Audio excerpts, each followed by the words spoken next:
আসসালামু আলাইকুম। নবম ও দশম শ্রেণীর শিক্ষার্থী বন্ধুরা, কেমন আছো সবাই? আশা করি সবাই ভালো আছো আল্লাহর রহমতে। নবসন মডেল স্কুলের অনলাইন ক্লাসে তোমাদের স্বাগত। তোমাদের সাথে আছে আমি কাউসার আহমেদ। আজকে কাজ ক্ষমতা শক্তি অধ্যায়ের উপর আমাদের তৃতীয় ক্লাস। আজকে আমরা শক্তির সংরক্ষণশীলতার নীতি নিয়ে আলোচনা করব। অর্থাৎ শক্তির সংরক্ষণশীলতার নীতি, এটাকে শক্তির নিত্যতা সূত্রও বলা হয়। আসলে সূত্রটা হচ্ছে এইটা যে এই মহাবিশ্ব সৃষ্টির সময় যে পরিমাণ শক্তি ছিল, এখন পর্যন্ত ঠিক সেই পরিমাণ শক্তি অবশিষ্ট। বিন্দুমাত্র নতুন শক্তি সৃষ্টিও হয় নাই, আবার কোনো শক্তি ধ্বংস হয় না। অর্থাৎ এই মহাবিশ্বের মোট শক্তি নির্দিষ্ট এবং অপরিবর্তনীয়। এটাকেই বলা হয় কি শক্তির নিত্যতা সূত্র বা শক্তির সংরক্ষণশীলতার নীতি।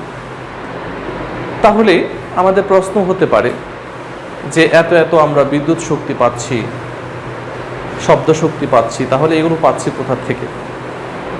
আসলে শক্তির সৃষ্টি বা ধ্বংস করা যায় না, শুধুমাত্র কি করা যায়? এটা রূপান্তর করা যায়। অর্থাৎ শক্তি এক রূপ থেকে অন্য এক বা একাধিক রূপে রূপান্তরিত হতে পারে মাত্র। তাহলে শক্তির সংরক্ষণশীলতার নীতিটাকে আমরা কিভাবে বলবো?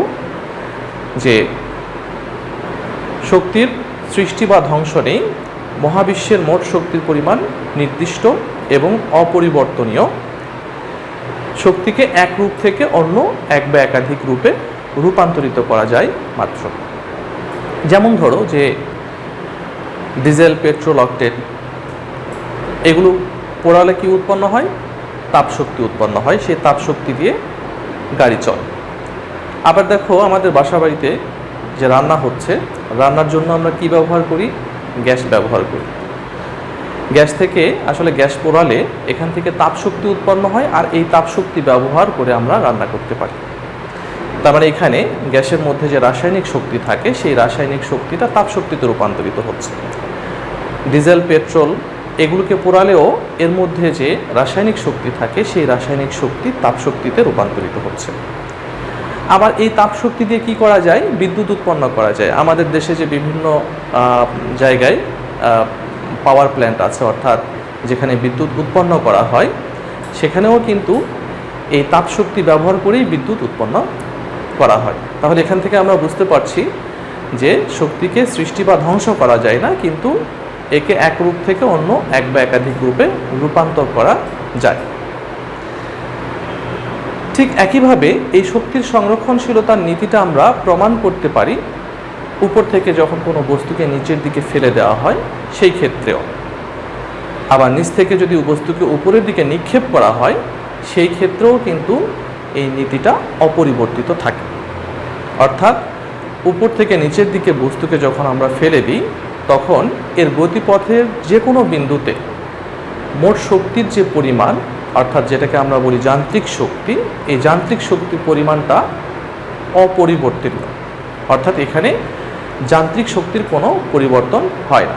তো যান্ত্রিক শক্তি তো আমরা জানি যে গতিশক্তি এবং বিভব শক্তি। তাহলে সহজ কথায় আমরা বলতে পারি যে একটা বস্তুকে উপর থেকে যদি আমরা নিচের দিকে ফেলে দিই, ছেড়ে দিই, আর বস্তুটা যদি মুক্তভাবে পড়তে থাকে, তাহলে এর গতিপথের যে কোনো বিন্দুতে গতিশক্তি আর বিভব শক্তির যোগফল সবসময় সমান থাকবে।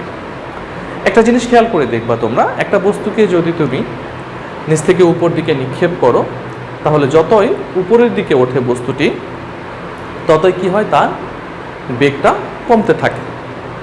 কিন্তু ভূমি থেকে তার উচ্চতাটা কি হয়? বৃদ্ধি পেতে থাকে।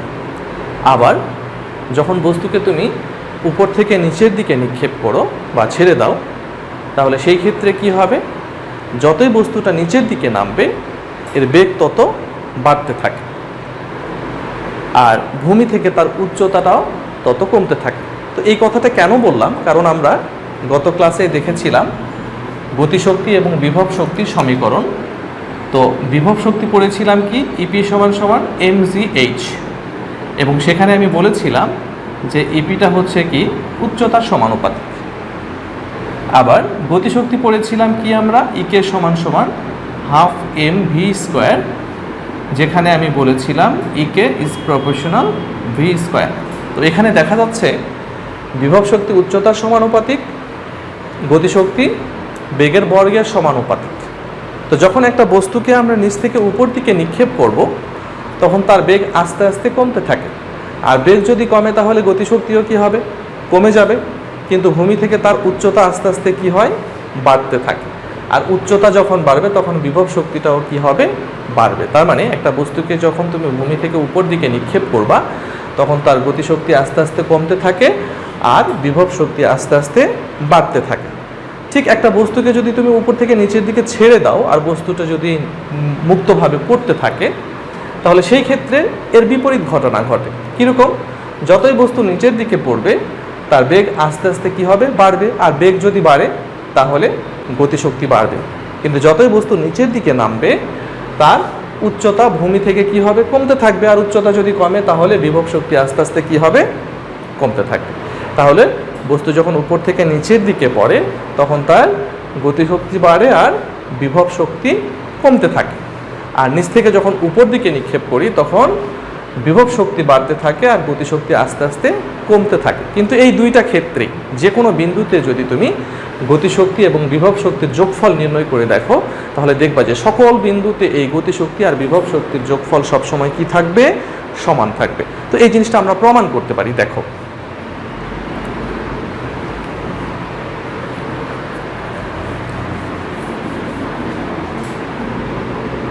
আমরা এই টপিকটার নাম দিব পড়ন্ত বস্তুর ক্ষেত্রে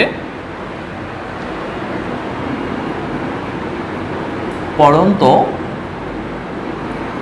বস্তুর ক্ষেত্রে যান্ত্রিক শক্তির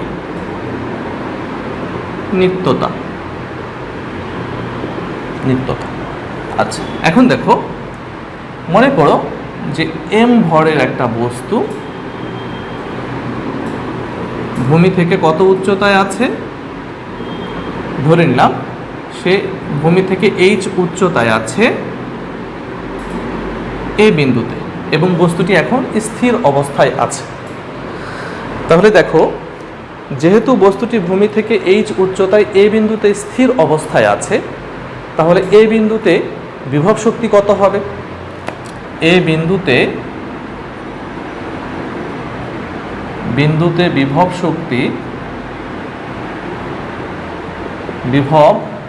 শক্তি ইপি সমান সমান কত লিখবো আমরা?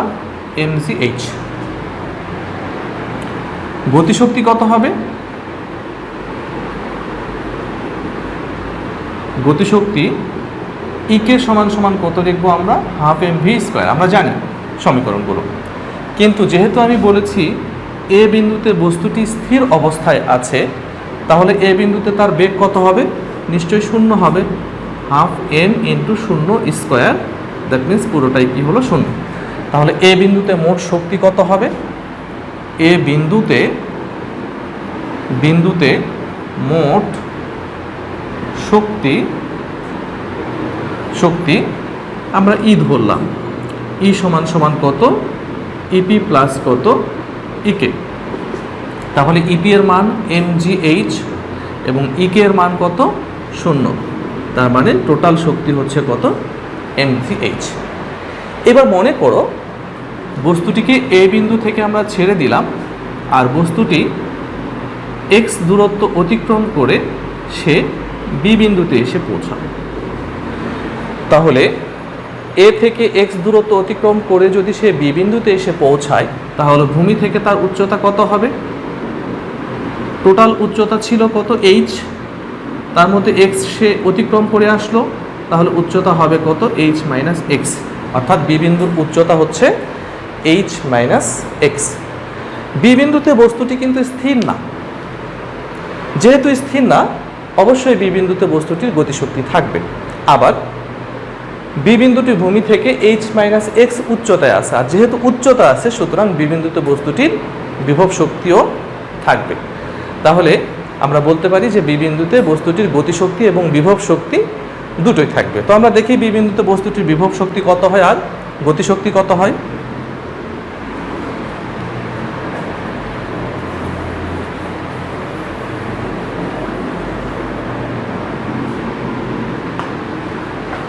বি বিন্দুতে বস্তুটির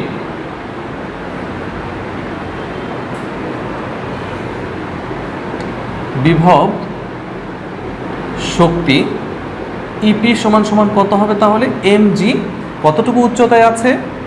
এইচ মাইনাস এক্স উচ্চতায় আছে, that means h minus x.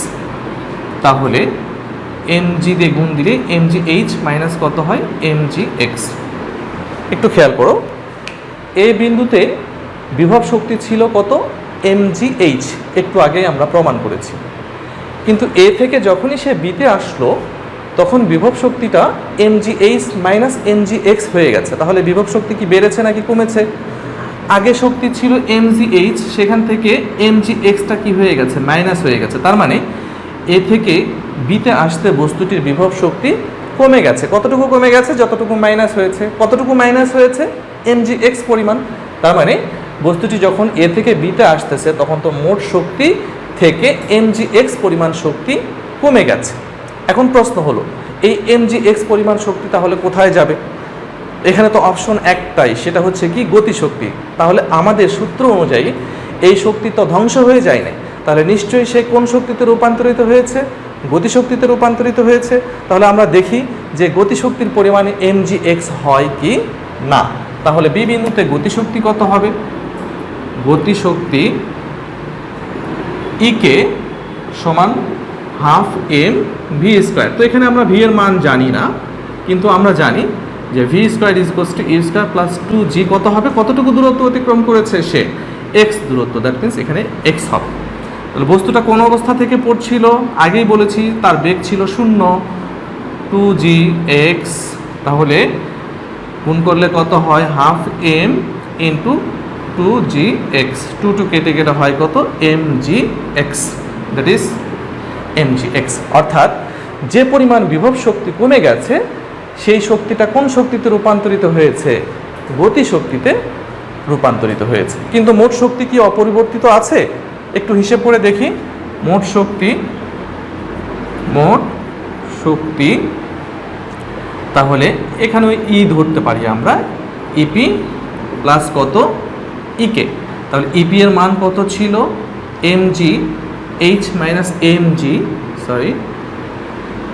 G X plus ইকের মান কত পেয়েছি? এম জি এক্স। তাহলে এম জি এক্স কেটে যায়, তাহলে থাকে কত? এম জি এইচ থাকে। তাহলে তোমরা দেখতেই পাচ্ছ যে বিভব শক্তি গতিশক্তিতে রূপান্তরিত হয়েছে, কিন্তু মোট শক্তির কোনো পরিবর্তন হয় নাই।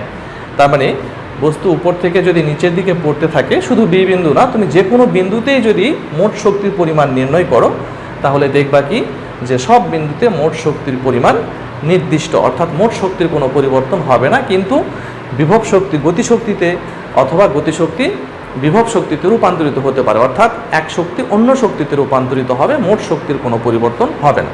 তো সেই ক্ষেত্রে যদি আমরা মনে করি যে বস্তুটা এ থেকে সরাসরি এসে সি বিন্দুতে অর্থাৎ ভূমিতে পড়লো, তাহলে সেই ক্ষেত্রেও আমরা একইভাবে প্রমাণ করতে পারবো যে সি বিন্দুতেও মোট শক্তির পরিমাণ নির্দিষ্ট ও অপরিবর্তনীয়। তাহলে এখান থেকে বোঝা গেল যে বিভব শক্তি গতিশক্তিতে রূপান্তরিত হলেও মোট শক্তির কোনো পরিবর্তন হবে না। এটাই হচ্ছে পরন্ত বস্তুর ক্ষেত্রে যান্ত্রিক শক্তির নিত্যতা।